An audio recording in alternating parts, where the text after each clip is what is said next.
Você já se sentiu cansado de lutar todos os dias, de sorrir enquanto o seu coração chora? De orar e parece que Deus está em silêncio? Hoje essa mensagem não é simplesmente um sermão, é uma resposta de suas orações. É um alento, é um convite para você enxergar o que o inimigo tentou esconder de você.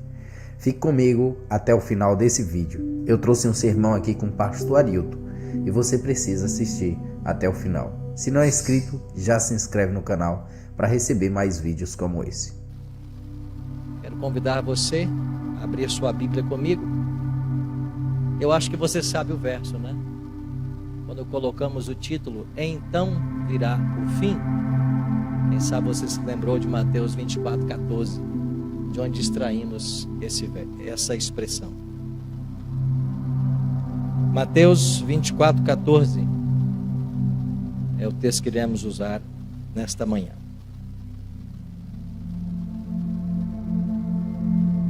Somos aconselhados a nunca abrir esse livro sem antes fazer uma oração. Já oraram pelo estudo dessa manhã? Mas oração não quer demais. Pai querido, nos reunimos nesta manhã para adorar-te na beleza da tua santidade. Obrigado porque o teu Espírito já está entre nós. Obrigado pelo privilégio que temos de ainda gozarmos liberdade religiosa em nosso país. Pelo privilégio que temos de ter a tua palavra em nossas mãos e de poder estudá-la mais uma vez nesta manhã. Obrigado, Senhor, também pelas preciosas pessoas que serão batizadas nesta manhã, frutos da obra do teu Espírito. Nos ajuda, Pai, nesta manhã a ficarmos reverentes na tua presença, a descalçarmos nossas sandálias, porque o solo que pisamos é terra santa, para que o teu Espírito nos fale mais uma vez, para que as decisões que precisam ser tomadas, motivadas pela tua palavra, elas possam ser tomadas nesta manhã. Oramos em nome de Jesus. Amém. Mateus 24:14, por gentileza, leia comigo aí. Palavras do próprio Jesus Cristo, que ele diz assim: E será pregado este evangelho do reino por todo o mundo, para testemunho a todas as nações. Então virá o fim. Uma análise sintática dessa palavra então nos permite reconhecer que ela está condicionando o fim do mundo à volta de Jesus. Ou melhor, o fim do mundo e a volta de Jesus à pregação do evangelho. E será pregado em testemunho a todas as nações, então, e só então, virá o fim. Isso quer dizer que o fim não vem sem que o evangelho seja pregado.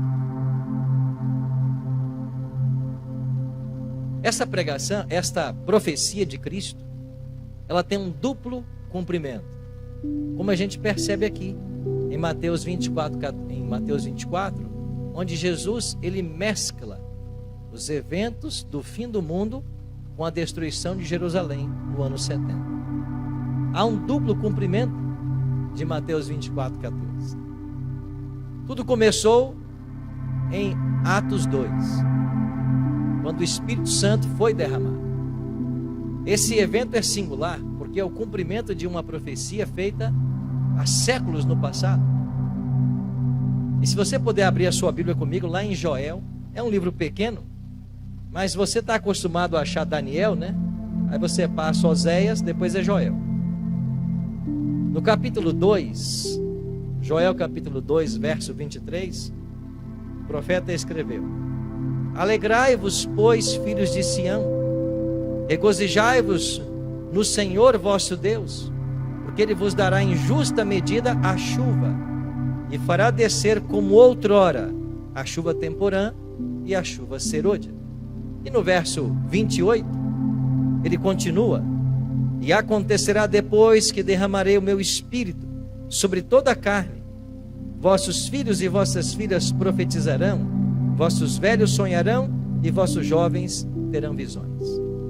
Então Cristo está falando em Mateus 24 de que o evangelho seria pregado a todas as nações, mas esse evangelho só poderia ser pregado pela ação do Espírito prometida por Joel. Essas duas chuvas, Serode e Temporã, eram linguagens bem conhecidas lá na Palestina, especialmente para um povo que vivia da agricultura. A gente não sabe muito bem o que é isso, né? Quando a gente precisa de arroz e feijão, você vai até no chibata ali, toma uma chibatada e traz, né? No preço que estão as coisas, a gente não tem muita noção da necessidade da chuva para o alimento. Mas as pessoas que vivem da agricultura, os responsáveis pela produção do alimento, sabem que se não houver ali o cereal, se não houver a chuva, nada vai ser produzido. E nos tempos bíblicos, essas duas chuvas eram muito importantes e conhecidas. Quando caía a primeira chuva, a chuva Temporã, era a hora da semente ser lançada ao solo. E muitas vezes o grão era lançado ao solo na expectativa da chuva, mas na certeza de que ela viria. E quando a chuva chegava, ela permitia que a semente morresse e germinasse, nascesse a planta e em breve chegasse o fruto. Quando se cumpriu a promessa da chuva Temporã? Ela se cumpre em Atos 2. Versos 1 a 4. Ao cumprir-se o dia de Pentecostes, estavam todos reunidos no mesmo lugar. De repente, veio do céu um som como de um vento impetuoso e encheu toda a casa onde estavam assentados. E apareceram, distribuídas entre eles, línguas como de fogo, e pousou sobre cada um deles. Todos ficaram cheios do Espírito Santo e passaram a falar em outras línguas, segundo o Espírito lhes concedia que falassem. Em Atos capítulo 2, você tem o derramamento do Espírito Santo. Num domingo, no momento em que Jerusalém celebrava a festa do Pentecostes, que era uma festa que se celebrava exatos 50 dias depois da Páscoa. Cristo havia ressuscitado no domingo, em cumprimento à tipologia da festa das primícias, e 50 dias depois, você tem o Pentecostes, quando o Espírito Santo é dado, também cumprindo a tipologia daquela festa. Assim, o dia de Pentecostes, o domingo de Pentecostes, ele marca o que nós chamamos de dispensação do Espírito Santo. Não que o Espírito não existisse, porque ele é Deus, ele é eterno. Não que ele não atuasse, porque ele já atuava no Antigo Testamento, e dos 39 livros do Antigo Testamento, ele já aparece em 22. Não que ele não tivesse um ministério ativo, porque ele aparece 123 vezes no Antigo Testamento. Não porque ele viesse para dar dons, ele já havia dado dons. E você encontra todos os dons do Novo Testamento no Antigo Testamento, com exceção de 2: falar línguas e interpretar línguas. Esses não estão lá, todos os demais estão. O Espírito Santo é o Deus que atuava nos bastidores e ainda atua. E ele havia dirigido o povo de Deus, feito todos os milagres que nós conhecemos, capacitando pessoas. Só que o Pentecostes marcou uma nova fase. Por quê? Porque agora inicia-se o seu trabalho como substituto. Ele é o substituto de Cristo. É por isso que Jesus falou: eu vou para o céu, convém para vocês que eu vá, mas quando eu for eu vou enviar um outro Consolador. Esse outro é igual a mim e ele vai estar para sempre convosco. Então, quando o Espírito vem no Pentecostes, ele vem com uma nova função. Ele agora é o substituto de Cristo. E ele veio para continuar o trabalho de Cristo, para levar toda a glória para Cristo, para conduzir as pessoas a Cristo. A gente chama o Espírito Santo de a pessoa humilde da divindade. Tanto é que você vai encontrar no Apocalipse um trono para o Pai, um trono para o Filho, mas não há um trono para o Espírito. A função dele é chamar a atenção para Cristo, é glorificar a Cristo. Então foi um momento marcante esse domingo de Pentecostes. E o Espírito Santo ali começou a agir para que o Evangelho avançasse. E os discípulos receberam dom de línguas. E quando eles começaram a pregar nas línguas das 14 nações reunidas em Jerusalém, alguns, zombando, disseram: o que está acontecendo? Esses homens estão bêbados? Aí Pedro se levanta e diz assim, Atos 2,15: esses homens não estão embriagados, como vim dispensando, sendo esta a 3ª hora do dia, 9 da manhã. É muito cedo para alguém estar embriagado, até mesmo quem bebe. Eles não estão embriagados. Mas o que vocês estão vendo aqui, o que está acontecendo, é o que foi dito por intermédio de Joel, que nós acabamos de ler. E acontecerá nos últimos dias, diz o Senhor, que derramarei o meu espírito. E Pedro interpreta o evento de Atos 2 como cumprimento de Joel 2. É a chuva do espírito que vocês estão vendo. E sabe o que aconteceu? A chuva veio com um propósito especial. E qual foi esse propósito? Jesus havia dito: vocês vão receber poder, e vocês serão minhas testemunhas. Aonde vocês irão testemunhar? Em Jerusalém. Começa por aqui. Mas vocês irão para a Judéia, vão para Samaria, e depois vocês vão até os confins da terra. E eles foram. E quando nós chegamos em Colossenses 1:23, o apóstolo Paulo escreveu assim: se é que permaneceis na fé, alicerçados e firmes, não vos deixando afastar da esperança do evangelho que ouvistes, e que foi pregada a quem? Toda criatura debaixo do céu, e do qual eu, Paulo, me tornei ministro. Veja que Paulo está dizendo que nos seus dias o evangelho atingiu toda criatura debaixo do céu. É por isso que eu disse que essa profecia de Mateus 24:14, o texto base para o nosso estudo nessa manhã, tem um duplo cumprimento. E nos dias de Paulo, o evangelho foi pregado a todo mundo, e o fim veio. E qual foi o fim para aquela geração? A destruição de Jerusalém. Então, o ano 70, quando Jerusalém é destruída, milhares de judeus são mortos, os que fogem dão início ao movimento da diáspora judaica. É o cumprimento do fim de Mateus 24:14.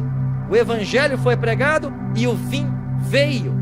E Jesus havia advertido desse fim, havia dado sinal para que eles fugissem. E Ellen G. White, em uma menção a esse evento, ela diz que nenhum cristão, se perdeu na destruição de Jerusalém. Por que não?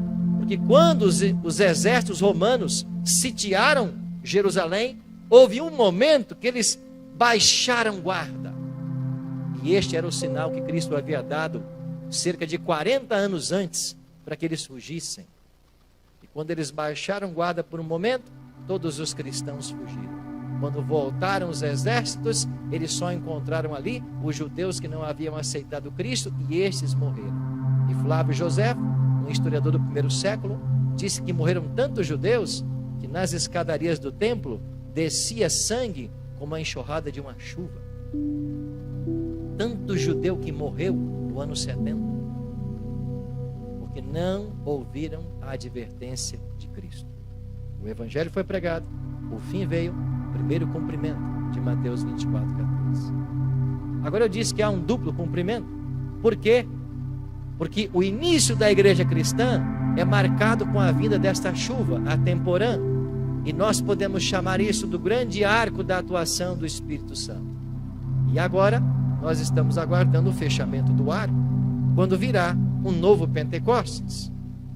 E tão essencial, tão indispensável, tão imprescindível quanto foi o Espírito nesse primeiro momento, para que a semente do Evangelho fosse lançada e para que o mundo fosse evangelizado, também ele o é agora, no fechamento do arco, quando nós aguardamos a chuva serôdia. Então a segunda chuva, ou chuva serôdia, ou últimas chuvas, como algumas versões da Bíblia falam, vai propiciar o segundo cumprimento de Mateus 24:14. Agora eu volto a sua atenção para o verso base dessa manhã. Leia comigo de novo. E será pregado este evangelho. Agora a ênfase aqui é nesse pronome demonstrativo. E será pregado este evangelho. Não é qualquer evangelho. Há um evangelho para ser pregado. Jesus disse que é este evangelho. E de que evangelho Jesus está falando? Nós encontramos resposta de que Jesus voltará quando o evangelho for pregado. Mas qual evangelho? O evangelho eterno. Está contido esse evangelho em Apocalipse. Agora vamos para o capítulo 18. Se você puder abrir Apocalipse aí, é interessante. Olha Apocalipse capítulo 18. O livro das revelações.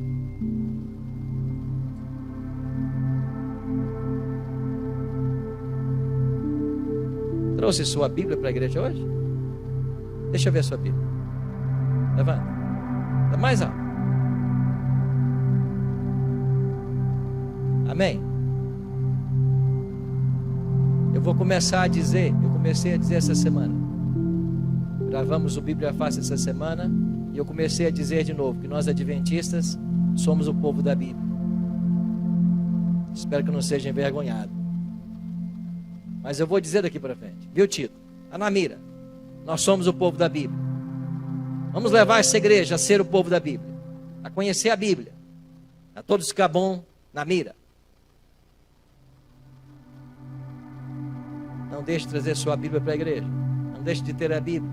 E sobretudo não deixe de lê-la. Toda vez que você lê, é a boca de Deus falando com você.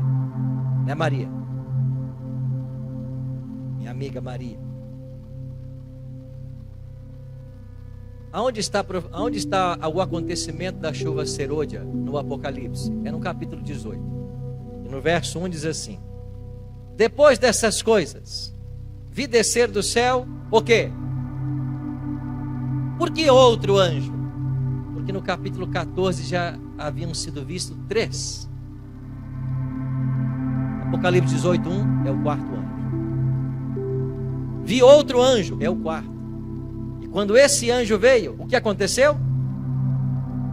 Ele tinha grande autoridade e a terra se fez o quê? Se iluminou com a sua glória. Mas quem é esse quarto anjo que ilumina a terra com a sua glória? É o Espírito Santo. É a chuva serôdia, que batizará um povo, que vai pregar o evangelho. Qual evangelho? O evangelho eterno, contido aqui em Apocalipse 14. Agora volta algumas folhas. Volta uma página para Apocalipse 14, uma folha. Aqui em Apocalipse 14 você tem as 3 mensagens angélicas. E olha para o verso 6, 14:6. Vi outro anjo voando pelo meio do céu. Esse é o primeiro. Tendo o que, irmãos amados? O que ele tem na mão? Um evangelho? Este é o evangelho que Jesus falou lá em Mateus 24:14. Este evangelho será pregado. Qual evangelho? O evangelho eterno. Então escuta uma coisa. Jesus não volta sem que as 3 mensagens angélicas sejam pregadas. E elas serão pregadas no poder da chuva serôdia, que é o Espírito Santo no tempo do fim. Agora, resumindo, o que diz essas 3 mensagens? Primeira mensagem: o anjo vem do céu, tem o evangelho eterno, é para pregar a cada nação, povo, tribo e língua, é para o mundo inteiro. E ele diz em grande voz: temei a Deus, dá-lhe glória, pois chegada é a hora do seu primeira verdade que temos que apresentar ao mundo: o juízo chegou. É por isso que nós estamos vivendo o 7º período das igrejas do Apocalipse, a igreja de Laodiceia, porque a palavra Laodiceia já quer dizer povo do juízo, o povo julgado. E de acordo com Daniel capítulo 8, esse juízo começou lá no dia 22 de outubro de 1844. Então a primeira verdade que nós temos que exaltar diante do mundo é que o juízo começou no dia 22 de outubro de 1844, quando Jesus deixa de ser sacerdote, ou não deixa, ele assume uma nova função agora de sumo sacerdote também. É essa a nossa mensagem. E quando você prega isso por aí, as pessoas não sabem, elas nunca ouviram falar do dia 22 de outubro, elas não sabem do juízo. Mas como não sabem, se a Bíblia diz claramente que depois da morte vem o juízo, e se o juízo precede a volta de Cristo, e se todos nós temos que comparecer perante o tribunal de Cristo, como Paulo ensinou, como não conhecem? Porque não estão prontas. E nós temos que preparar, nós temos que pregar. Essa verdade que chegou para você tem que ir para outros. Por falar nisso, eu gosto muito daquele momento da multiplicação dos pães. Há uma tremenda lição nesse milagre de Cristo. Jesus alimentou 2 multidões multiplicando pães. Ele multiplicou 2 vezes. Mas em todas as vezes que ele multiplicou, os discípulos foram responsáveis por alimentar a multidão. E cada um tinha um cesto. E houve uma ocasião que ficaram 12 cestos cheios. Por que 12? Porque eram 12 os apóstolos. Então, eles pegavam o cesto da mão de Cristo e levavam para a multidão. Em algum momento, o pão e o peixe acabava. E eles vinham com o cesto vazio até Cristo. E Cristo operava o milagre. O milagre não estava no discípulo. O milagre não estava no cesto. O milagre estava em Cristo. E eles vinham até Cristo. E Cristo operava o milagre. E eles voltavam para a multidão. Entregavam. Quando acabava o pão, acabava o peixe, eles voltavam em Cristo. O milagre era operado. E eles voltavam para a multidão. Ou seja, se você não vai a Cristo, você não tem o que entregar. Se você não vem a Cristo, você não tem nada para dar. Porque ninguém pode dar o que não tem. Então você tem que conhecer esse assunto, meu irmão. Nós temos que gastar tempo com esse livro.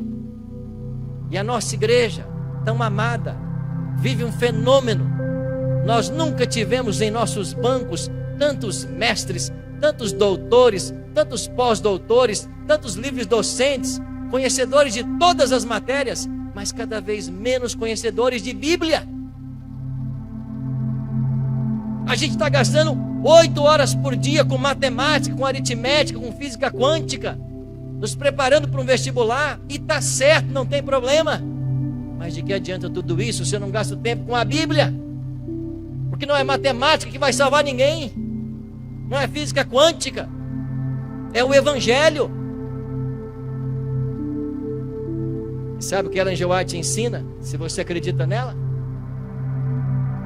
quando nós gastamos tempo com a Bíblia, a nossa mente se prepara para qualquer outro tema. Existem pesquisas nas universidades dessa igreja que mostram que quando os estudantes são colocados em contato direto com a Bíblia, a sua produção acadêmica é outra. Por quê? Porque o livro de Deus abre nossa mente para a compreensão de qualquer outro tema. Não é perder, é ganhar.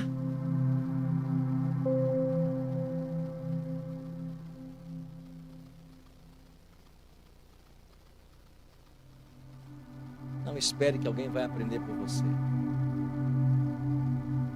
Não existe crescimento intelectual por osmose. Conhecimento são 2 horas em cima de livros.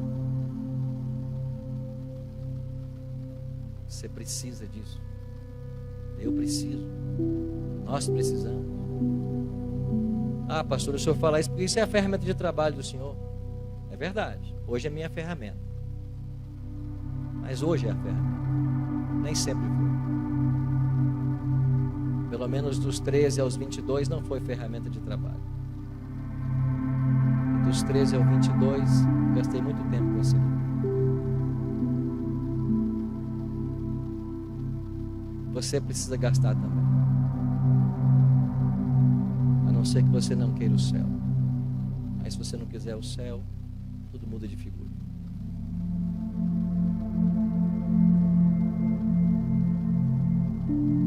O primeiro anjo diz assim: o juízo começou. Ele continua: e vocês têm que adorar o que fez os céus, a terra, o mar e as fontes das águas. De onde o anjo está tirando essa expressão? Do 4º mandamento, lá de Êxodo 20, 8 a 11. É de lá que ele pega a expressão. Então, primeiro o anjo enfatiza 2 doutrinas. O juízo começou, e a norma do juízo será a lei. E dentro da lei, o sábado.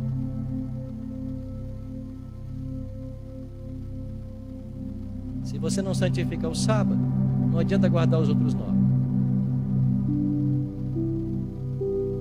Porque o critério do juízo será a lei. E o sábado está sendo bombardeado. Todo mundo por aí está ensinando o domingo. Estão arranjando desculpas para o sábado. Isso é para o judeu. Jesus aboliu o sábado. Jesus trabalhou no sábado. E as mentiras vão por aí, sendo ecoadas dentro de muitos templos cristãos no Brasil e no mundo. Isso é profético, não se preocupe. Nós não temos que nos preocupar com a mentira. Nós temos que exaltar a verdade. Porque quando a verdade é exaltada, o erro cai por terra. Então o anjo claramente anuncia: adore ao Criador. E há um dia memorial para ele ser adorado, é o sábado. Então, quando você pegou sua Bíblia e veio para a igreja hoje, você está testemunhando de que você está seguindo a palavra. O terceiro anjo diz assim: se alguém adora a besta e a sua imagem, vai ser destruído. Então nós aprendemos que a gente tem que pregar essas duas mensagens por contraste. Enquanto a primeira nos leva a adorar a Deus, a terceira adverte da adoração à besta. E finalmente adorarão a besta todos aqueles que, opondo-se ao sábado da lei, aceitarem um domingo como dia santo. Então vai acontecer o que nós chamamos de ecumenismo. O ecumenismo é profético, ele vai acontecer. Todas as religiões vão se unir. Ninguém vai mudar suas características. Elas vão se unir em torno de doutrinas que lhes são comuns. E quais serão as duas doutrinas que servirão como elemento aglutinador para todas as religiões? A crença que o domingo é o dia santo e a crença que a alma é imortal.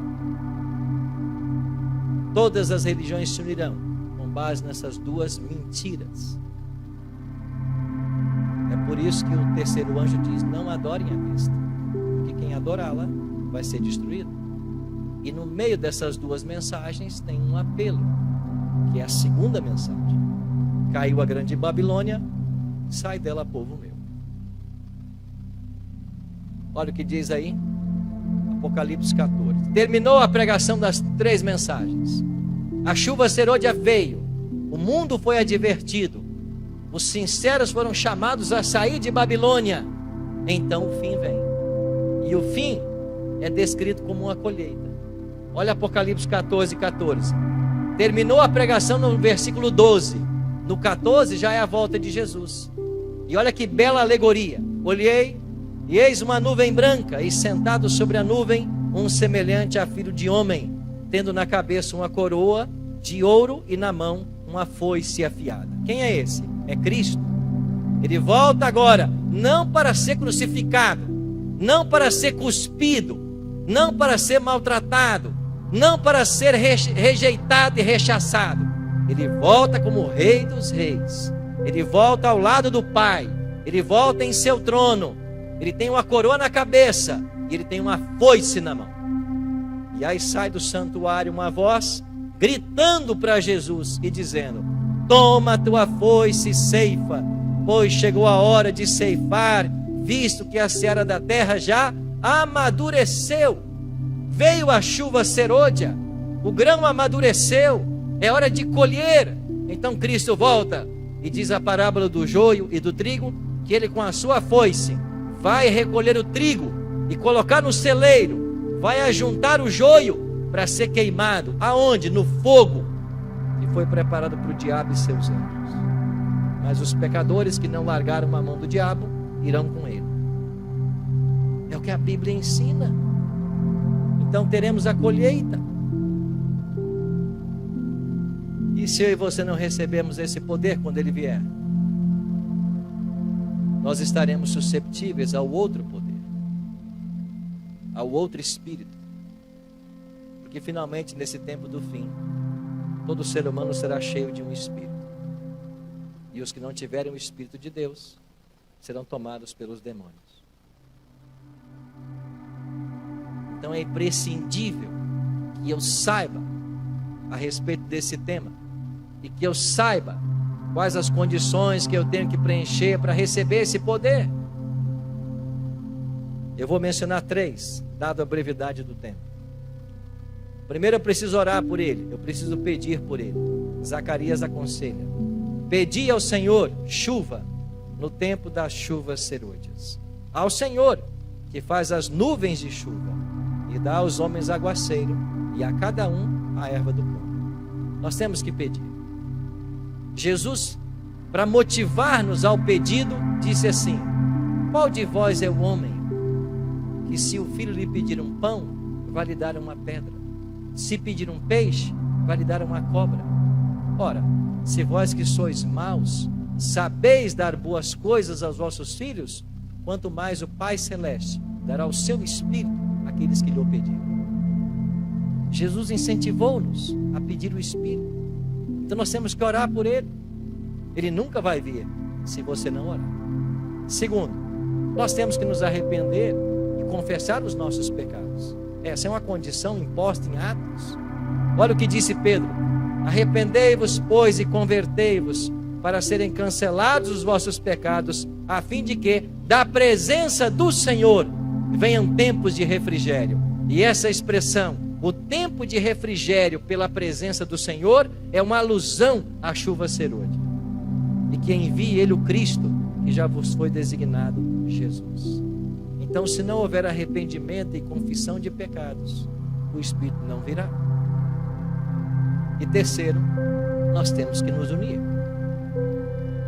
Atos 2 diz que diariamente os cristãos da igreja primitiva perseveravam unânimes no templo, partiam pão de casa em casa, tomavam suas refeições com alegria e singeleza de coração. A expressão aqui, unânimes, ela aparece várias vezes em Atos. Aqueles discípulos que outrora brigavam pela supremacia, queriam ser os primeiros no reino de Cristo, interpolaram ele várias vezes sobre o assunto. Agora não, agora estavam unânimes, cada um na sua área, cada um fazendo o seu melhor, e a igreja crescia e prosperava. Por quê? Porque havia unidade. Nós temos que nos unir, como um povo nós temos que nos unir. E por que é que muitos não irão receber? Porque guarda-chuvas impedirão estas chuvas. Guarda-chuvas são esses, pastor: orgulho, egoísmo, vaidade, mundanismo, falta de autocontrole, falta de domínio próprio, falta de amor, crítica. São guarda-chuvas que são abertos e impedirão muitos de receberem a chuva. Mas ela virá, tão certo como veio no passado. E é nos prometido agora uma porção muito maior. Então a grande colheita se aproxima. Milagres muito maiores do que aqueles que foram testemunhados no Pentecostes irão acontecer. E eu e você poderemos estar de um lado ou de outro, ou como protagonistas, ou como espectadores.